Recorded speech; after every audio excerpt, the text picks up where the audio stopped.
네, 하나님의 말씀 보겠습니다. 욥기 36장 17절에서부터 봅니다.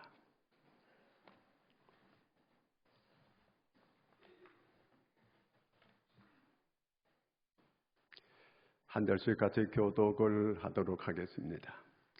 이제는 악인의 받을 벌이 그대에게 가득하였고 심판과 정의가 그대를 잡았나니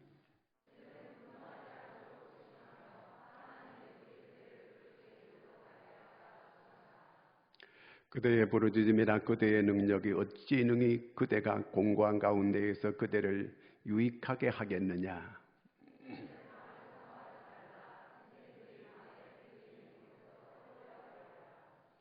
삼가 악으로 치우치지 말라. 그대가 환난보다 이것을 택하였느니라.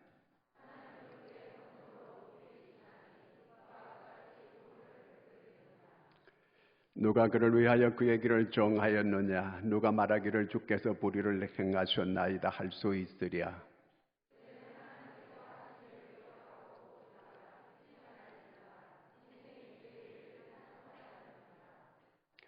그의 일을 모든 사람이 우러러 보나니 먼 데서도 보느니라.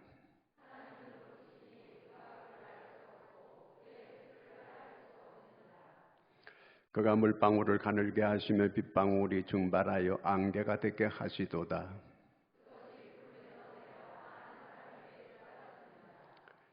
겹겹이 쌓인 구름과 그의 장막의 우레소리를 누가 능히 깨달으랴.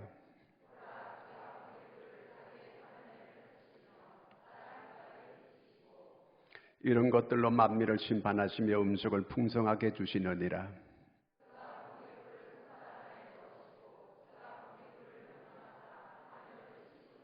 함께 읽습니다. 그의 우레가 다가오는 풍우를 알려주니 가축들도 그 다가옴을 아느니라. 아멘. 할렐루야. 따라하겠습니다. 찬송하기를 잊지 말라. 찬송하기를 잊지 말라. 예. 어떤 아버지가 자기 아들을 데리고 교회를 찾아왔어요. 목사님을 만나러 찾아왔습니다. 이 아버지는 교회를 다니는 아버지가 아니에요. 하나님을 몰라요. 그런데 이 아이를 앞세우고 교회를 온 겁니다. 그런데 이 아들이 아주 망나니예요. 세상에 그렇게 아버지 속을 새길 수가 없습니다. 그런데 이 아들이 그 친구가 뭐 수련회인가를 한다고 해서 같이 따라갔다는 게 친구 따라갔다는 거예요. 그런데 얘가 수련회를 갔다 오더니만 아버지 앞에 와 넙죽 절을 하더랍니다. 절을 하고 그간 아버지 속을 많이 썩혀드려서 죄송합니다. 그래도 아들이라고 저를 참아주시고 사랑해 주셔서 정말 감사합니다. 이러더라는 거예요. 그 말을 아버지가 보고 듣고 그리고 한없이 울고 또 울고 아버지가 울었어요. 그래서 이 아들을 앞세우고 제가 아는 교회 목사님을 찾아왔습니다. 그러면서 얘기를 하는 거예요. 나도 하나님이 어떤 분인지 모르지만 이 아들을 보고 자기도 아들 따라 교회를 나오겠다는 거예요. 지금도 교회를 잘 다니고 있습니다.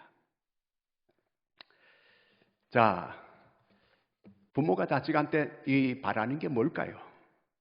부모가 자식한테 바라는 게 돈 많이 버는 걸까요? 성공하는 걸까요? 물론 그런 것도 바라는 부모도 있지만 정말 부모한테 바라는 거는 그 자식이 아버지 앞에 진실로 감사하다는 이 말 한마디 하는 거, 그걸 아버지가 듣기를 원하는 거예요. 그런 아들을 보기를 원하는 거예요. 우리 손녀 서아가 어느 날 할머니께서 내 동생 이현이 낳을 때 자기를 돌봐주셔서 정말 감사했습니다. 그러는 거예요. 그게 어른들이나 하는 얘기지. 그게 6살짜리가 그게 할 말이요, 그게. 그런데 자기를 이렇게 자기 동생 태어났을 때 돌봐주셔서 감사했습니다. 그러는데, 우리 감동했어요. 우리 여기 강 장로님 지금 안 나오셨는데 강 장로님이 음식점에 가서 이제 음식을 다 먹었는데 너무 맛있더래요. 그래도 서빙하는 사람 보고 주방장한테 가서 일러라고 가서 얘기 좀 하라고. 정말 음식 맛있다고 최고라고 이렇게 가서 주방장한테가 서비스하는 분 보고 가서 얘기하는 가서 했어요. 주방장이 기분이 너무 좋아가지고 그 요리하는 중에 최고로 맛있는 요리 비싼 걸 한 접시를 공짜로 해가지고 갖다가 주더라는 거예요. 그렇지 않아도 배가 좀 덜 찼는데 그걸 먹고 나니까 배가 떡 차더라는 거예요. 사람은요, 이게 칭찬해 주게 되면 다 좋아지는 거예요. 여러분, 하나님께서 우리한테 요구하는 게 뭘까요? 하나님께서 우리한테 요구하는 거 감사합니다. 그리고 하나님을 찬양하는 거, 하나님을 칭찬하는 거, 하나님을 자랑하는 거, 하나님께서 그 소리를 하나님께서 듣기를 원하는 거예요. 진정한 그리스도인은 어떤 경우에도 하나님을 찬양하는 사람들입니다. 어떤 경우에도 하나님을 진정으로 찬양하는 거예요.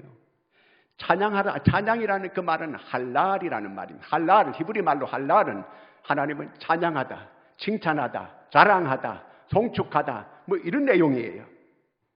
하나님을 찬양하는 거, 하나님이 가장 기뻐하는 거예요. 이사야 43장 21절을 같이 읽겠습니다. 이 백성은 내가 나를 위하여 지었나니 나를 찬송하게 하려 함이라. 하나님께서 사람 만든 목적이 찬송받기 위함이라는 거예요. 그러니까 우리는 어떤 경우에도 하나님을 찬양하는 겁니다. 사람들은 뭐 이렇게 좋은 일이 생겨지게 되면 노래를 부릅니다. 자기들은 좋은 날 되면 찬양하겠다고 이런 말을 합니다. 환경이 좋아지게 되면 찬양하겠다고 그런 말을 해요. 그러나 그런 거 아니에요. 어려울 때도 찬송할 수 있는 사람, 어려운 중에서 찬송할 수 있는 사람이 그 사람이 진정한 그리스도인이라는 그 말입니다. 사람들은 내가 병 고쳐주면 내가 열심히 교회 잘 다니겠습니다. 정말 병 고쳐주면 그 사람이 교회 열심히 잘 다닐까요? 그렇지 않아요. 찬송할 거리를 주게 되면 내가 찬송하겠습니다. 그렇게 해가지고 거리를 주면 그가 진정으로 하나님을 찬양할 수 있을까요? 그렇지 않아요.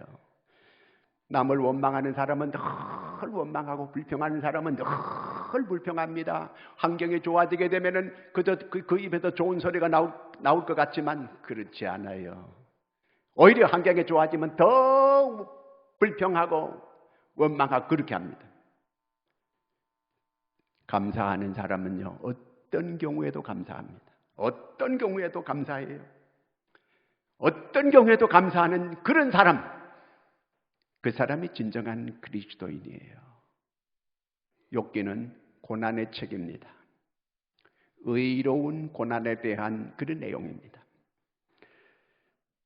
그런데 이 욥이라고 하는 사람이 이렇게 의로운 사람이었는데 이 사람이 하루아침에 자기 동방에 제일 가는 부자였는데 그 재산을 다 그만 원수들이 와가지고 빼앗아가고 불질러버리고 알거지가 됐습니다. 그리고 자기의 10자매가 있었는데 그 10자매가 다 아주 경건하고 훌륭하고 아주 화목하게 잘 지내는 이런 자녀들이었습니다. 그런데 맏이 집에서, 맏총 집에서 이제 함께 잔치를 베풀고 하는데 큰 태풍이 불어가지고만 집이 무너져가지고 10자매가 모두가 몰살당했습니다. 여러분은 이런 상황이 되면 어떤 반응을 보일까요? 재산 다 다 잃어버렸습니다. 몽땅 잃어버렸습니다. 자녀도 몽땅 다 죽었습니다. 이런 지경이 됐을 때에 여러분은 어떤 반응을 나타낼 수 있을까요? 욥기 1장 20절 21절을 읽습니다. 욥이 일어나 겉옷을 찢고 머리털을 밀고 땅에 엎드려 예배하며 이르되 내가 모태에서 알몸으로 나와 싸운즉 또한 알몸이 그리로 돌아가올지라. 주신 이도 여호와시요 거두신 이도 여호와시니 여호와의 이름이 찬송을 받으실지니이다. 자, 이런 지경이 됐는데 하나님을 찬양합니다. 정말 비통한 처지에 있는데 이럴 때 하나님을 찬양하는 거예요. 욥의 고통이라고 하는 건 여기서 그치지 않아요. 자기 부인이 하나님을 욕하고 죽으라고 그러면서 자기 남편을 이해하지 못하고 저주하고 떠나버렸습니다. 자기 몸에는 악창이 생겨서 거기에서 막 고름이 흘러내립니다. 구더기가 끼어가지고 구더기가 나옵니다. 자기가 죄에 가서 막 뒹굴니다. 너무너무 가려워서 죄에 가서 막 뒹구는데 거기서 기와장으로 막 긁어내립니다. 욥의 고통이 여기서 그치지 않아요. 자, 이런 지경이 됐다고 하는 걸 알고 자기 친구들이 찾아왔습니다. 친구들이 세 친구가 왔다가 갑니다. 모두가 욥을 위로한다고 찾아왔는데 와서 욥을 위로하는 게 아니라 오히려 욥은 자기가 그 들리는 소리가 전부 위로하는 소리로 들리는 게 아니고 비난하는 소리로 들리는 거예요. 정죄하는 소리로 들리는 거예요. 너무너무 괴로워서 견뎌내지를 못합니다. 이 욥이 욥기 13장 24절을 같이 읽습니다. 주께서 어찌하여 얼굴을 가리시고 나를 주의 원수로 여기시나이까? 내가 주님 원수입니까? 나를 어떻게 이렇게 대할 수 있습니까? 하나님, 너무너무 견디지 못하는 거예요. 모든 걸 이렇게 다 잃어버리고 친구들조차 찾아와가지고 세상의 자기를 이렇게 비난을 퍼붓고 이렇게 하는 거 견뎌내지를 못하는 겁니다. 마지막 친구, 이제 네 번째 엘리우라고 하는 친구가 찾아와서 위로한다는데 역시 비난으로 들리고 충고로 들리게 되고, 그리고 이제 세 가지 충고를 하고 난 다음에 한 가지 건면을 하는데 어떤 건면을 하느냐 하면요, 오늘 말씀 24절을 읽습니다. 그대는 하나님께서 하신 일을 기억하고 높이라. 잊지 말지니라. 인생이 그의 일을 찬송하였느니라. 너는 찬송하기를 그치지 마라. 이 한마디 건면을 이 엘리후가 이제 하게 되는 것입니다. 이제 그 엘리후가 마지막으로 찾아와가지고 그를 이제 충고하고 건면하는데, 그를 충고하는 내용이 뭐냐면요, 17, 18절입니다. 오늘 말씀. 이제는 악인의 받을 벌이 그대에게 가득하였고 심판과 정의가 그대를 잡았나니 그대는 분노하지 않도록 조심하며 많은 뇌물이 그대를 그릇된 길로 가게 할까 조심하라. 네가 이렇게 어렵게 된 거는 앞에 친구들하고 다를 바가 별로 없어요. 충고를 하는데 까닭없이 이런 어려운 일들이 네한테 있을 수 있겠느냐? 우리가 알지 못하지만 네는 겉은 번지르하고 속은 무슨 이 저주받을 짓을 했기 때문에, 죄 때문에 이런 결과가 와가지고 네가 이 어려움을 겪고 있는 것이다. 이렇게 충고를 하는 거예요. 욥이 자기 자식 다 죽고 나서도 참을 수 있고 견뎌낼 수 있었어요. 그리고 그 많은 재산을 다 잃어버린 것도 참고 견디고 할 수 있었습니다. 자기 마누라가 자기 보고 저주할 때도 참고 이겨낼 수가 있었어요. 그런데 친구들이 와가지고 자기 의를 무시하고 자기 신앙을 무시하는 이 일은 견뎌내지를 못하는 거예요. 병들고 아픈 것도 견뎌내지를 못하는데 이 친구들이 와가지고 이렇게 너 죄 때문이라는 거예요. 욥은 이렇게 저주받을 이런 짓은 한 적이 없어요. 그런데 친구들이 쉽게 열린 입이라고 해서 막 와서 저주를 퍼붓는 겁니다. 이건 여긴 틀림없이 하나님의 지혜가 있다, 하나님의 섭리가 있다, 하나님의 이 깊은 하나님의 사랑이 이 속에 있다. 자, 좋아요. 그런데 욥은 이런 자기를 위로하는 내용이 전혀 위로가 아니고 자기를 이 비난으로 들리게 되었습니다. 이 정신적이고 육체적인 이런 이 고난을 도대체 이럴 때 어떻게 해야 됩니까? 이럴 때 도대체 어떻게 해야 됩니까? 견뎌내지 못한 이렇게 이런 물리적인 이런 고난도 엄청난 고난이고 정신적인 고난까지 막 견뎌내지 못하는 이런 때에 도대체 우리는 어떻게 해야 된다는 말입니까? 여러분, 이럴 때에 우리가 인간적인 방법을 취하기가 아주 쉽습니다. 이런 때일수록 하나님을 의지할 때 결과가 완전히 달라지는 이 결과가 온다는 걸 잊지 마시기 바랍니다. 찬송을 해야 됩니다. 이럴 때도 우리는 하나님 앞에 찬송할 수 있는 믿음이 일어나야만 사는 역사가, 기적의 역사가 일어나게 되는 것임을 믿기를 바랍니다. 미국 애틀란타에서 마릭이라고 하는 소년이 10살짜리예요. 얘가 납치범들에게 납치됐어요.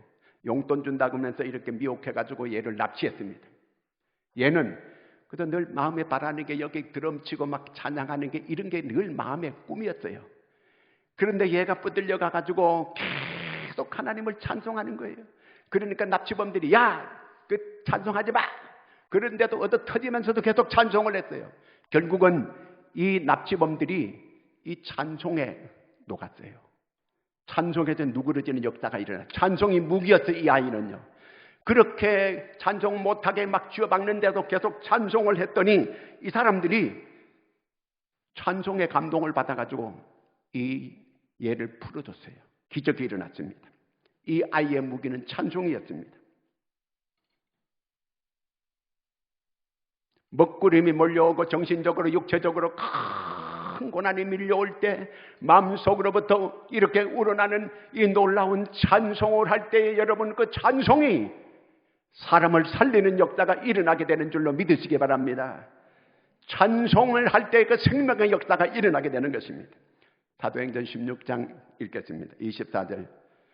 그가 이러한 명령을 받아 그들은 깊은 옥에 가두고 그 발을 착고에 든든히 채웠더니 한밤중에 바울과 실라가 기도하고 하나님을 찬송하며 죄수들이 듣더라. 바울과 실라가 전도하다가 얻어 터지고 매를 맞고 피투성이가 돼가지고 착고에 채워가지고 감옥 안에 있을 때에 그 밤에 하나님을 찬송합니다. 보통 사람들 같으면 신세 타령을 하고 원망하고 하나님을 불평하고 했을 그 시간에 그들은 하나님을 찬송하는 거예요. 여기도 하나님의 섭리가 있고 여기도 하나님의 뜻이 있음을 그 바울과 실라는 알고 있었던 것입니다. 그랬더니 막 옥문이 지진이 일어나고 옥문이 열리는 역사가 일어나고 그렇게 자기를 두드리고 패던 간수가 와가지고 형제들아 우리가 어찌할꼬 그러면서 어떻게 해야 되는가 물을 때에 주 예수를 믿으라 그리하면 너와 내 집이 구원을 얻으리라. 그래서 그 간수가 바울을 씻겨주고 그 앞에 절을 하고 그리고 그들에게 다 세례를 줘가지고 그 식구들이 다 구원받는 역사가 일어났습니다.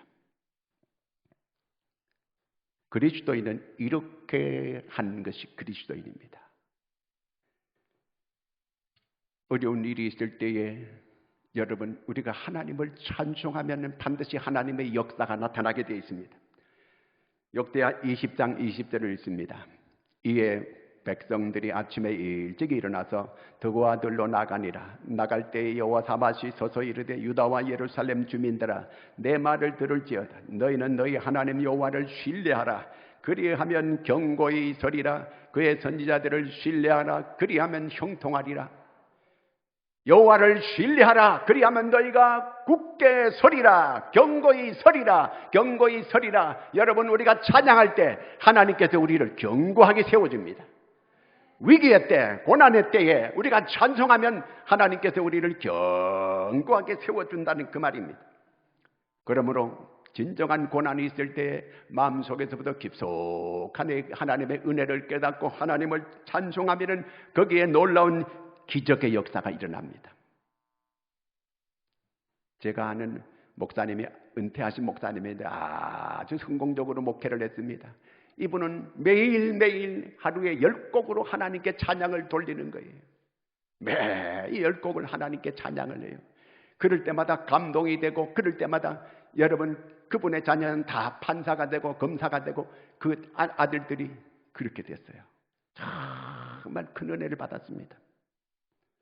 찬양하는 곳에 하나님의 역사가 일어나게 되어 있습니다. 자, 그 다음에 이 엘리후의 두 번째 충고가 뭐냐면은 오늘 말씀 20절입니다. 그대는 밤을 사모하지 말라. 인생들이 밤에 그들이 있는 곳에서 끌려가리라. 여기서 밤은 죽음을 말하는 거예요. 욥이 너무너무 고통을 받고 욥이 너무너무 환난을 겪으면서 그가 하나님 앞에 기도하기를 하나님 제가 차라리 태어날 때 죽어가지고 태어났더라면 좋았을 뻔했습니다. 어머니가 내한테 젖을 물려주지 않았더라면 차라리 내가 좋았을 텐데, 내가 왜 이렇게 살아서 내가 이런 변을 당하고 내가 이런 고난을 겪고 이렇게 하는 것입니까? 그러면서 막 자기가 차라리 죽었으면 좋겠다는 거예요. 여러분, 우리가 너무너무 어려운 고난을 겪게 되면 죽어가지고 문제를 해결하려고 합니다. 차라리 내가 죽었으면 좋겠다고. 막 이런 마음이 왜 욥만 들겠습니까? 이렇게 믿음이 좋은 사람도 계속 죽기를 바라는 거예요. 결코 죽음이 문제를 해결하는 게 아니라는 거예요. 오히려 자기가 죽으면 문제가 더 커진다는 걸 아셔야 돼요. 우리가 하나님께 절망하는 것은 하나님을 욕되게 하는 거고 하나님 앞에 죄 짓는 거예요. 여러분, 부모 앞에 가서 제가 죽겠습니다 그러면 그 부모가 억장이 무너질 거 아니겠어요? 그런데 우리가 하나님 앞에서 내가 하나님 나를 죽었으면 좋겠습니다 막 이렇게 할 때 이거는 하나님께 불효죄를 짓는 거예요. 불경한 죄를 짓는 거다 그 말입니다. 살아있는 자체를 하나님께 감사해야 돼요. 내가 숨을 쉬고 있는 그 자체를 감사해야 돼요. 엘리야가 하나님 앞에 죽기를 소원했습니다. 아합이 자기를 죽인다고 하고 이세벨이 자기를 죽인다고 하니까 저 사막가인 로뎀 나무 밑에 앉아가지고 죽기를 소원할 때 하나님께서 그를 심판합니다.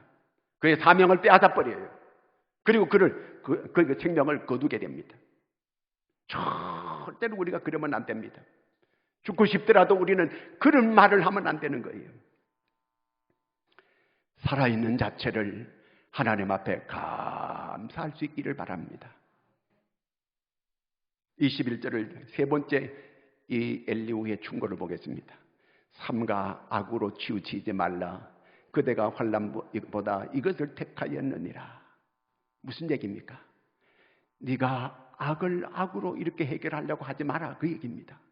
여러분, 사람의 심리가 저쪽에서 욕하면 나도 욕하려고 하고 저쪽에서 친절하게 대하면 나도 친절하게 대하고 저쪽에서 불쾌하게 대하면 나도 불쾌하게 대하고 저쪽에서 배반하면 나도 같이 그러고 미워하고 증오하고 이게 인간의 마음이에요.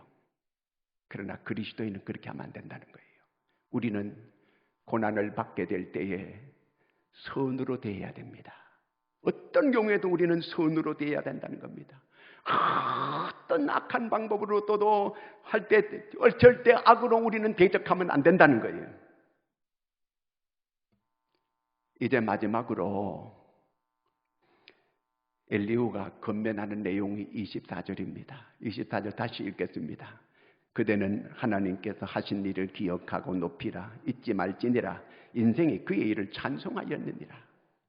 엘리후가 마지막으로 건면하는 내용이 네 찬송하기를 잊지 마라. 이런 가운데 여기에도 하나님의 섭리가 있고 여기 하나님의 섭리가 있고 여기 하나님의 사랑이 있고 하나님의 뜻이 있다. 그러므로 하나님을 찬송해라. 이렇게 건면해 주게 됩니다. 이 지경에서 찬송하게 돼 있습니까? 그런데도 찬송하라는 거예요.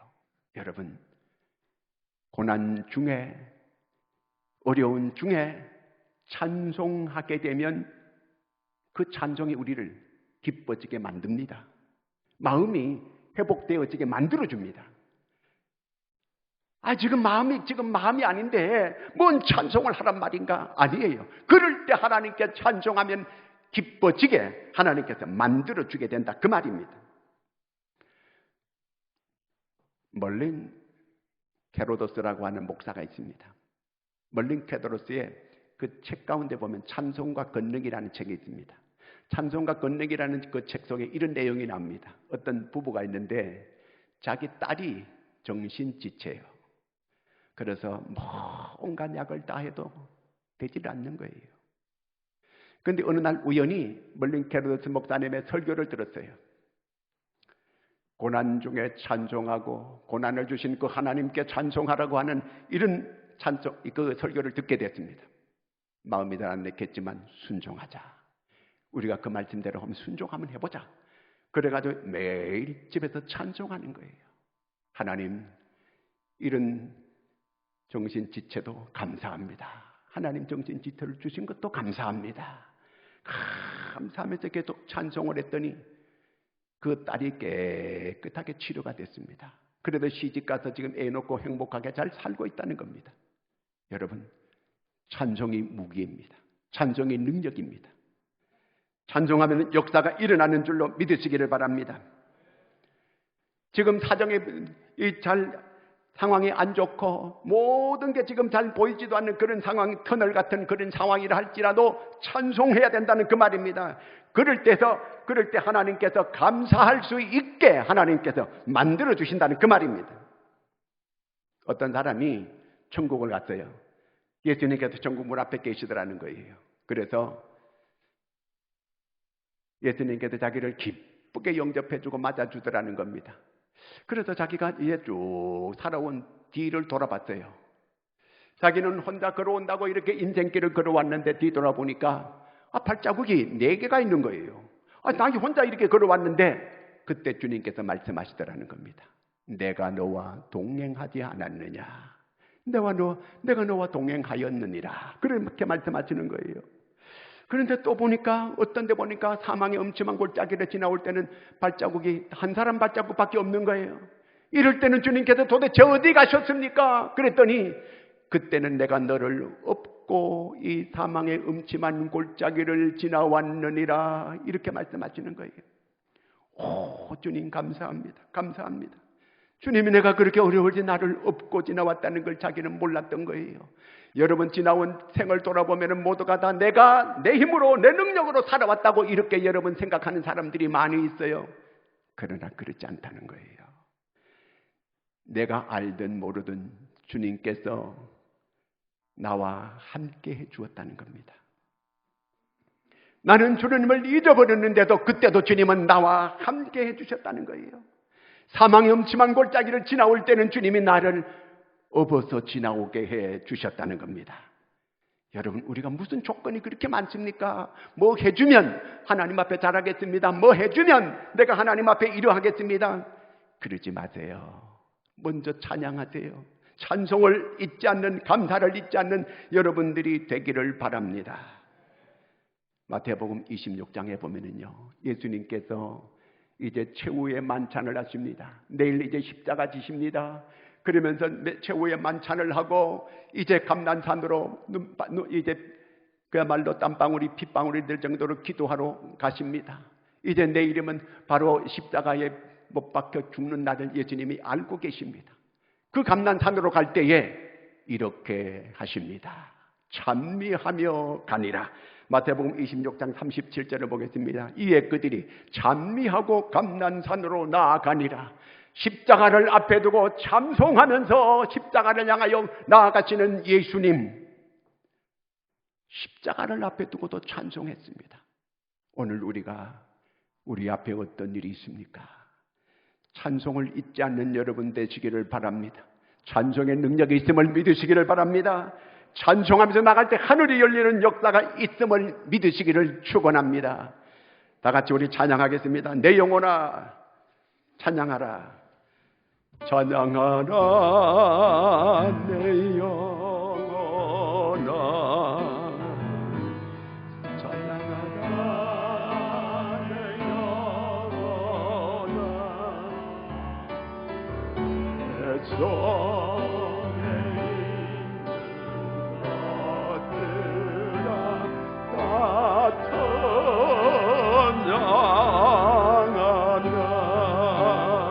감사하라.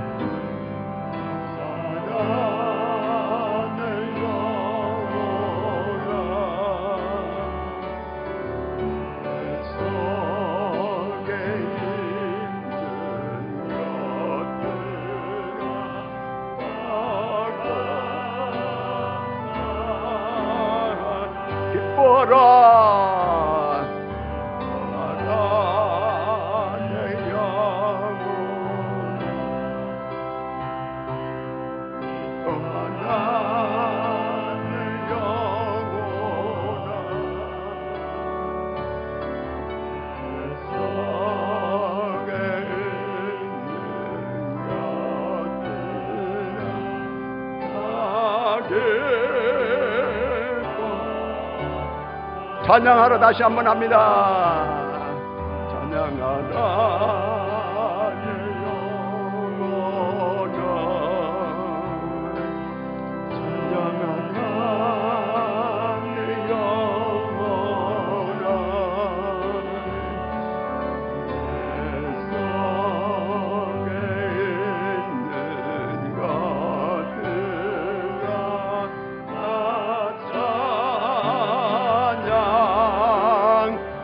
감사하라 내 영혼아